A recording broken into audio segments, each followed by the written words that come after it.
ఎందుకు కాదని లేదంటే మీరిచ్చిన మద్దతు అని. మీరిచ్చిన మద్దతు మంగళగిరి ఇచ్చిన ఒక మద్దతే కాదు.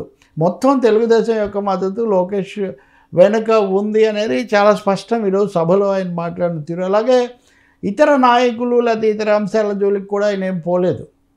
వైసీపీని ఎదుర్కోవడానికి బీజేపీ అలాగే జనసేన కలిసి పోటీ చేయడము ఇదంతా ఉపయోగపడింది. మేమంతా కలిసి ముందుకు పోతామని అక్కడ దాన్ని అంతవరకు పరిమితం చేసి మీరు చాలా బ్రహ్మాండంగా మద్దతు ఇచ్చారు కాబట్టి నేను కూడా మీకు తీర్చుకుంటాను, వరుసగా అన్నీ చేస్తూ పోతాను. ఆ స్థానిక నాయకుడు ఒక ఆయన వీటన్నిటికీ బాధ్యుడిగా ఉంటారు. ఫలానా తేదీని శంకుస్థాపన చేసి ఏడాదిలో పూర్తి చేస్తామని అంటే ఒకటి స్పష్టమవుతుంది, మంగళగిరిని పూర్తిగా తన కంచుకోటగా భవిష్యత్తులో కూడా తను పోటీ చేయడానికి వీలుగా తీర్చిదిద్దుకోవడానికి లోకేష్ వ్యూహం సిద్ధం చేసుకున్నారు. దానికోసం టీం లోకేష్ని ఏర్పాటు చేసుకున్నారు.